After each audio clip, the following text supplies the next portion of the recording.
सभी दोस्तों का बहुत बहुत स्वागत है। दोस्तों, आज के वीडियो में आपको दो महत्वपूर्ण जानकारी मिलेगी। पहली जानकारी है भगवान महात्मा बुद्ध के उपदेश। उसके बाद जानेंगे स्वास्थ्य से संबंधित बहुत ही महत्वपूर्ण जानकारी। इसलिए वीडियो मित्रों पूरा सुनिएगा और आज आपको जो ज्ञान मिलेगा उस ज्ञान से आप अपनी ज़िंदगी में बहुत आगे बढ़ेंगे। और दूसरा जो स्वास्थ्य से संबंधित ज्ञान मिलेगा, आपका शरीर हमेशा निरोगी बना रहेगा, कोई बीमारी नहीं होगी। चलिए पहले भगवान महात्मा बुद्ध की इस कहानी को सुन लेते हैं। बहुत समय पहले की बात है। एक नगर में राजा बाबू नाम का एक सेठ रहता था। धर्म की ओर उसकी बहुत रुचि थी। कितने ही मंदिर उसने बनवाए, एक पाठशाला बनवाई जिसमें विद्वान सन्यासी पढ़ते थे। राजा बाबू का एक अन्य सेठ लक्ष्मी चंद्र से झगड़ा चल रहा था, जो जमीन के संबंध में था। झगड़ा बढ़ते बढ़ते न्यायालय में पहुंच गया। अभियोग चलने लगा। कई वर्ष अभियोग चलता रहा। राजा बाबू अभियोगों को भी लड़ते थे और अपने काम भी करते थे। उनकी बनवाई हुई पाठशाला में प्रत्येक रात्रि को कथा होती थी। राजा बाबू सर्वदा उसे सुनने जाते थे।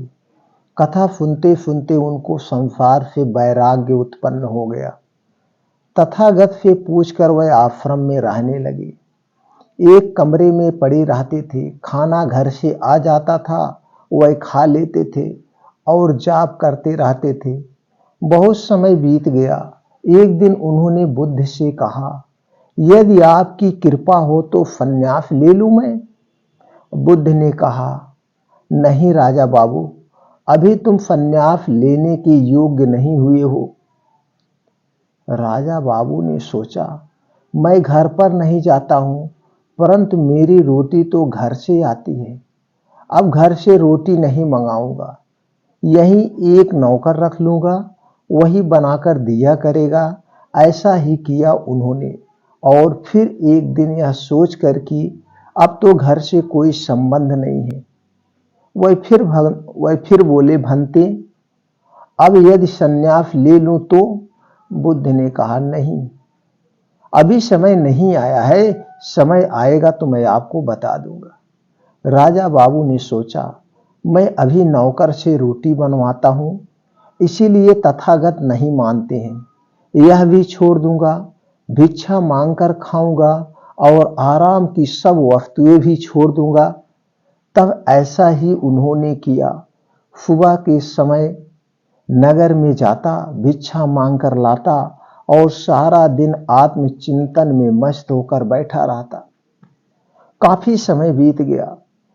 फिर उन्होंने सोचा कि अब चल करके भगवान महात्मा बुद्ध से पूछना चाहिए। फिर उन्होंने बुद्ध के पास जाकर प्रार्थना की। बुद्ध से कहा, भंते मुझे संन्यास लेने दीजिए। बुद्ध ने सोचकर कहा, अभी नहीं राजा बाबू।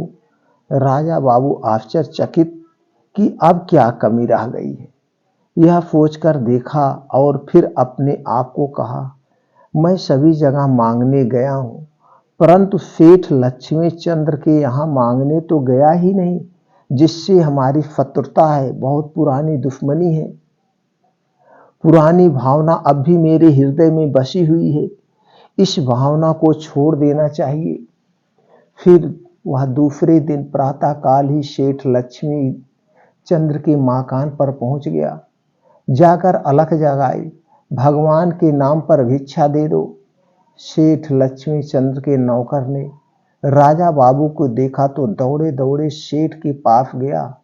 हाँफते हुए बोला, सेठ जी, राजा बाबू आपके यहाँ भीख मांगने आया है।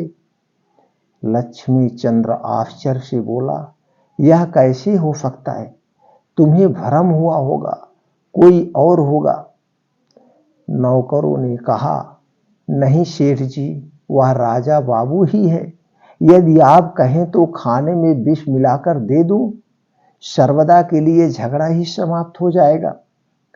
लक्ष्मी चंद्र उच्च स्वर में बोले, नहीं, मुझे देखने दो।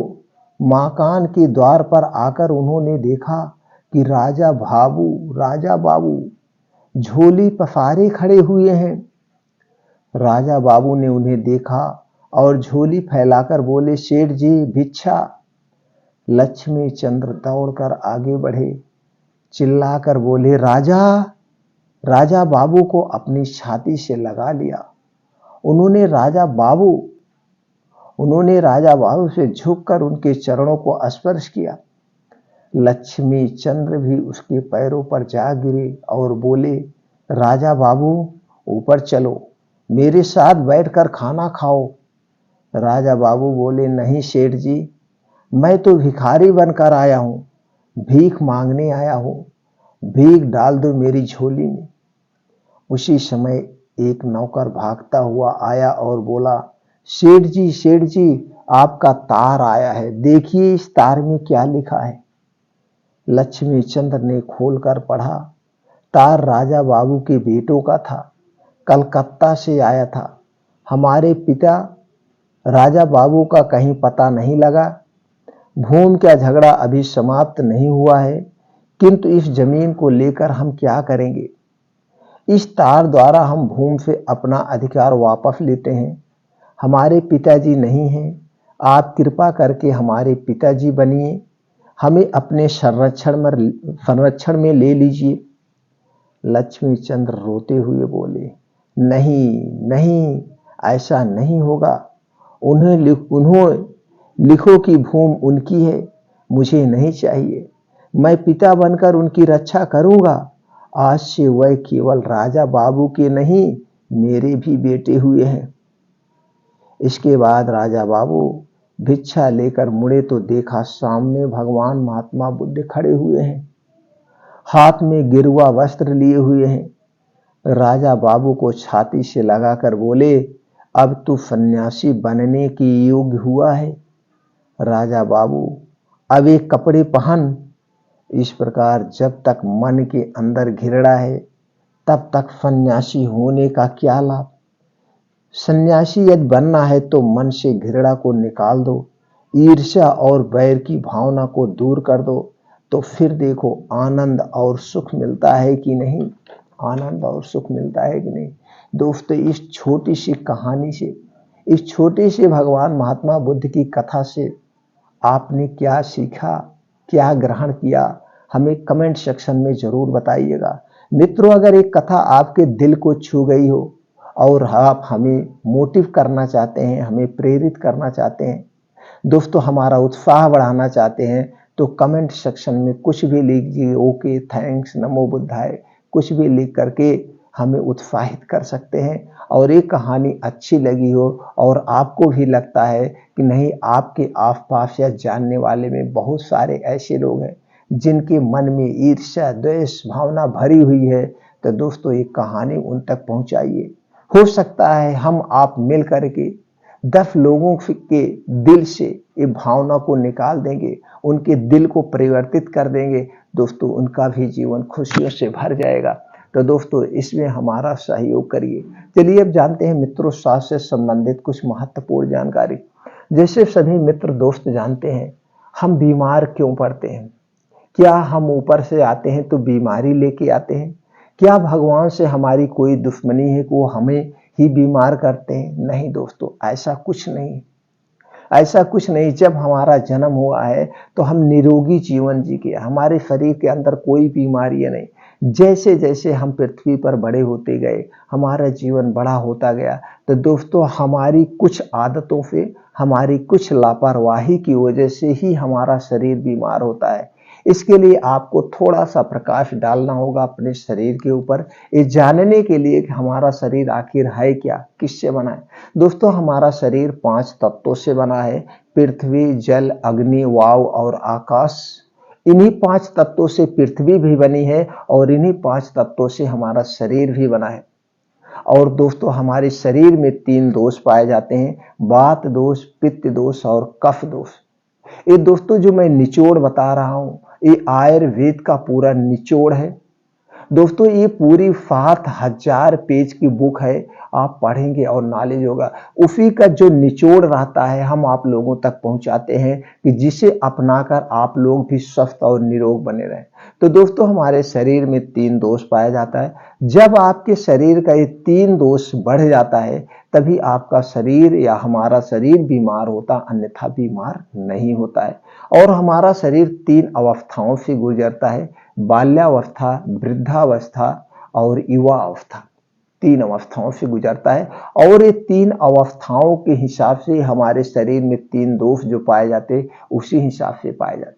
तो दोस्तों आपको ध्यान देना होगा कि आपके जो शरीर में 3 दोष हैं, इसको बढ़ाने वाली चीजें हमें नहीं खाना है। इससे संबंधित चैनल पर वीडियो पड़ी हुई है, आप देख सकते हैं। अब दोस्तों ये 3 अवस्था है, जिसे हम जब बाल्यावस्था में होते हैं तो हमारे शरीर में कफ प्रवृत्ति ज्यादा यानी कफ ज्यादा बनता है। तो हमारे बच्चे जो है उन्हें पता नहीं है कौन सी चीजें कफ बनाने वाली है। तो दोस्तों हम आप पेरेंट्स हैं, ये हमारा आपका कर्तव्य है कि हम अपने बच्चों को कफ बनाने वाली कोई चीजें ना दें, अन्यथा कफ प्रवृत्ति में बच्चा है, कफ ऑलरेडी उसके शरीर पहले से बन रहा है और कफ बनना भी जरूरी है। अगर हमारे शरीर में कफ नहीं बनेगा तो हमारे शरीर का विकास नहीं होगा। कफ बनना जरूरी है, बस कफ उतने बनता है जितना प्रकृति को शरीर को जरूरत है। ये प्रकृति अपने हिसाब से, ये शरीर अपने हिसाब से उतना बनाती है। बस हमें इतना ही ध्यान देना है कि कफ बनाने वाली और चीजें ना खाएं। उसके बाद हम प्रवेश करते हैं युवा अवस्था में। जब हम युवा अवस्था में जाते हैं और युवा अवस्था सबसे लंबा समय होता है, यानी 15 से 60 साल के बीच का जो समय है युवा अवस्था में, इस हमारा शरीर इतना लंबे समय 45 साल तक हम युवा अवस्था में होते हैं और इसी 45 साल में हमारे शरीर में पित्त सबसे ज्यादा बनता है। अब हम समझदार हो गए हैं तो दोस्तों हमें चाहिए कि पित्त को बनाने वाली जो वस्तुएं उसे हमें नहीं खाना चाहिए। अगर आप नहीं खाएंगे तो कभी बीमार नहीं होंगे। अब उसके बाद हम चलते हैं वृद्धावस्था में, हमारा शरीर प्रवेश करता है। तो वृद्धावस्था में वात प्रवृत्ति सबसे ज्यादा होती है। तो दोस्तों वात को बढ़ाने वाली चीजें हमें ज्यादा नहीं खाना है। तो आप समझ गए वात पित्त कफ क्या है, ये हमारे शरीर में कब पाया जाता है। तो वात को बढ़ाने वाली चीजें मत खाइए, कफ को बढ़ाने वाली चीजें मत खाइए, पित्त को बढ़ाने वाली चीजें मत खाइए। दोस्तों आपका शरीर कभी बीमार नहीं होगा। अगर आपके शरीर का वात रोग बढ़ गया तो आपके शरीर में 50 से 60% बीमारियां होती, और जब शरीर का पित्त दोष बढ़ जाता है तो दोस्तों शरीर में 15 से 20% बीमारी होती है। और शरीर का जब कफ रोग बढ़ जाता है तो दोस्तों शरीर में 5 से 10% बीमारियां होती हैं। यानी 100% जो बीमारी होती है ये 3 दोष के गड़बड़ होने पर ही होती है। तो इसके बारे में जितना आप समझें, जितनी आप जानकारी लेंगे उतने आपके स्वास्थ्य के लिए फायदा है दोस्तों। इससे संबंधित चैनल पर बहुत सारी वीडियो पड़ी, आप देख सकते हैं। अगर इससे संबंधित और किसी टॉपिक पर आपको वीडियो चाहिए तो दोस्तों हमारे चैनल को सब्सक्राइब करिए। समय समय पर इससे संबंधित वीडियो अपलोड होती रहती है। या आपको कोई शरीर में समस्या है उससे संबंधित जानकारी चाहिए तो हमें कमेंट सेक्शन में बताइए, वो जानकारी हम आपको प्रोवाइड करें। तो मित्रों आप समझ गए, आपका शरीर 5 तत्वों से बना है और आपके शरीर में 3 दोष पाए जाते हैं जिससे आपका शरीर बीमार होता है।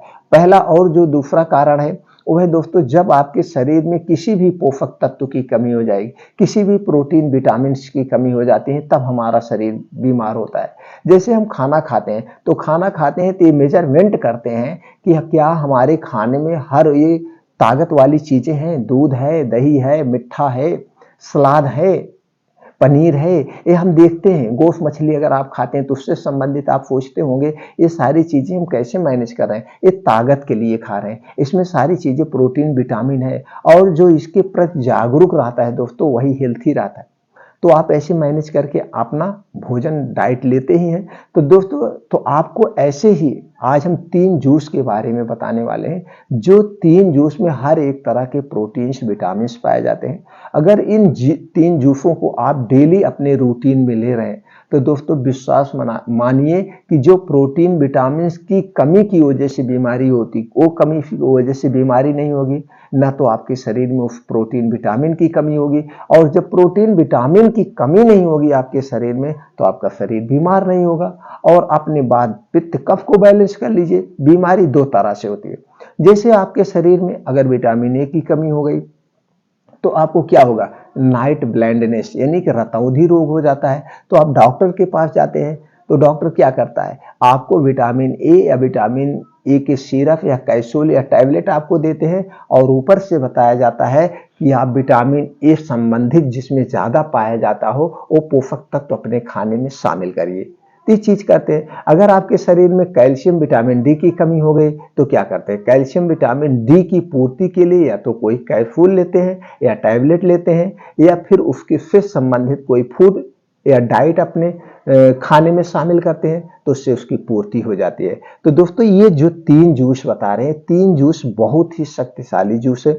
इसे अपने डेली रूटीन में, अपने डेली डाइट में आप शामिल कर सकते हैं। तीनों शामिल करना चाहे तो तीनों शामिल करिए, नहीं तो 1-2 जूस तो जरूर शामिल करिए जो आपके बजट में अलाउ हो। तो तीनों जूस के बारे में चलिए जान लेते हैं। पहले मित्रों हम उसके ये जानेंगे ये तीनों जूस में कौन कौन से प्रोटीन्स विटामिन पाए जाते हैं, इसके फायदे क्या हैं, फिर ये जानेंगे कि दोस्तों इसे कब और कैसे यूज करना है। पहला जो जूस लेना है आपको, सेब का जूस लेना है। तो सेब में क्या क्या पाया जाता है दोस्तों, protein, potassium, calcium, sodium, phosphorus, zinc, manganese, iron, magnesium, selenium, copper, carbohydrate, fibre, vitamin C, vitamin E, vitamin A, vitamin बी6, एंटीऑक्सीडेंट जैसे छोटे मोटे और प्रोटीन्स विटामिन पाए जाते हैं। अब इसका कैसे इसका प्रयोग करना है, इसको दोस्तों आप 200 ग्राम जूस, 250 ग्राम जूस सेब का आप रोज ले सकते हैं। सेब का जूस कैसे निकाला जाता है इसे तो आप जानते हैं दोस्तों, सेब का जूस निकालना सब जानते हैं, कोई दिक्कत नहीं। तो कब लेना है, अगर इसे आप खाली पेट ले सकते हैं, रोज सुबह खाली पेट भी पी सकते हैं, नहीं तो शाम को 5 से 6 बजे भी आपका पेट खाली रहता है तो उस समय ले सकते हैं। बस इतना ध्यान देना है, जूस पीने के 1 घंटे पहले कुछ नहीं खाना पीना है और जूस पीने के 2 घंटे बाद तक कुछ भी खाना पीना नहीं है, तभी इसका पूर्ण रूप से फायदा मिलेगा। कितना जूस डेली लेना है, 200 ग्राम से 250 ग्राम जूस आपको डेली लेना है। दूसरा है दोस्तों गाजर। गाजर में क्या क्या पाया जाता है, बड़ा सस्ता जूस है और सबसे शक्तिशाली जूस है। हो सकता है कि गाजर आपके खेतों में पाई जाती हो सकता है गाजर आप डेली रूटीन में खाते भी होंगे, लेकिन खाने का एक अलग तरीका आज हम बताएंगे। इस हिसाब से अगर इसका जूस ले रहे हैं तो इसके बहुत ज़्यादा बेनिफिट्स मिलेंगे। तो उसके पहले जान लेते हैं गाजर में क्या क्या पाया जाता है। गाजर में पाया जाता है दोस्तों protein, vitamin A, vitamin K, vitamin C, carotene, potassium, fibre, calcium, iron, phosphorus, antioxidant व छोटे मोटे और प्रोटीन से विटामिन पाए जाते हैं। अब इसका जूस कैसे लेना, जूस निकालना तो आप ही जान रहे हैं। इसका जूस दोस्तों रोज एक बार ही लेना है, चाहे आप दोपहर में ले लीजिए, चाहे आप शाम को 5 से 6 बजे ले लीजिए, दोनों समय में। इसके लिए भी वही नियम लागू होगा, खाने के 1 घंटे पहले कुछ नहीं लेना और खाने के 2 घंटे बाद तक कुछ नहीं लेना। इसका जूस कितना लेना है, 150 ग्राम से 200 ग्राम, इसका ज्यादा नहीं लेना है। 150 ग्राम से 200 ग्राम आप डेली जूस लेंगे तो आपको सारे प्रोटीन्स विटामिन मिलेंगे, आंखों से संबंधित आपको कभी कोई बीमारी नहीं होगी। फायदे बाद में जानते हैं। अब तीसरा जूस जो सबसे शक्तिशाली जूस है और सबसे सस्ता है, आप गांव में हैं, सिटी में हैं, कहीं पे भी हैं, इस जूस का जरूर प्रयोग करिए दोस्तों। 1 गिलास जूस की कीमत मात्र 2 रुपए होगी, वो है चुकंदर। चुकंदर अगर आप डेली ले रहे हैं, कभी भी आपके शरीर में खून की कमी नहीं होगी, कभी भी पूरी जिंदगी में। और इसमें क्या क्या पाया जाता है चलिए वो जान लेते हैं दोस्तों। इसमें कार्बोहाइड्रेट पाया जाता है, protein, fat, dietary fibre, vitamin C, vitamin बी6, riboflavin, thiamine, calcium, iron, sodium, potassium, phosphorus, magnesium, antioxidant जैसे छोटे मोटे और प्रोटीन्स विटामिन पाए जाते हैं। अब इसका जूस कैसे लेना है, इसका जूस दोस्तों आप 50 ग्राम से 100 ग्राम डेली ले सकते हैं। जूस निकालना तो आप ही जान रहे हैं। इसका जूस कब लेना है, इसका जूस खाली पेट नहीं लेना है, इसका जूस दोपहर में लेना है या शाम को 5 से 6 बजे लेंगे सबसे बेटर रहेगा। शाम को 5 से 6 बजे आप इसका जूस ले सकते हैं। अब जूस कितना लेना हमने बता दिया, 100 ग्राम से 50 ग्राम, इससे ज़्यादा मत लीजिएगा। इसमें आयरन की मात्रा सबसे ज़्यादा पाई जाती है। अगर इसे आप ज़्यादा लेंगे तो इससे आपको पेट झड़ सकता है, पेट में गैस बन सकती है, एसिडिटी बन सकती है, इसीलिए ज़्यादा। तो दोस्तों ये 3 जूस सबसे शक्तिशाली, सबसे अच्छा बजट में आपके हैं। मान लीजिए सेब का जूस कुछ महंगा पड़ सकता है, लेकिन ये गाजर और चुकंदर का जूस तो मात्र 5 रुपए एक गिलास पड़ेगा। आप हमेशा इसको ले सकते हैं और पूरी ज़िंदगी लेंगे तो आपके शरीर में कभी भी कोई बीमारी नहीं होगी। जो भी बीमारियां होती हैं प्रोटीन विटामिन्स की कमी से। अब इसके फ़ायदे हम जान लेते हैं। दोस्तों अगर आप इसे बराबर ले रहे हैं, दिल से संबंधित कोई बीमारी नहीं है, होगी। अगर दिल से संबंधित कोई बीमारी है तो क्योर हो जाएगी। डायबिटीज, शुगर, कोलेस्ट्रॉल को बैलेंस करके रखता है। पाचन तंत्र को मजबूत बनाता है। पाचन तंत्र से संबंधित अगर कोई बीमारी उसे दूर करता है। बालों का झड़ना, बालों का पकना ये रुक जाता है और आपके बाल जल्दी नहीं पकेंगे। बाल हमेशा काले बने रहेंगे। आंखों से संबंधित कोई बीमारी नहीं होगी। आंखों की रोशनी बढ़ाने के लिए रामबाण है। और दोस्तों याददाश्त आपकी तेज होती है, दिमाग को तेज करता है। दिमाग से संबंधित कोई समस्याएं उसे भी दूर करता है। शरीर की रोग प्रतिरोधक क्षमता को बढ़ाता है। शरीर की रोग प्रतिरोधक क्षमता दोस्तों जब बढ़ेगी तो आपके शरीर में कोई बीमारी नहीं होगी। सर्दी, खांसी, जुकाम से भी बचाता है। इतने सारे इसके बेनिफिट है। तो दोस्तों 3 जूस का प्रयोग करिए, स्वस्थ व निरोग रखिए। फिर मिलते हैं अगले और महत्वपूर्ण जानकारी के साथ अगले वीडियो में।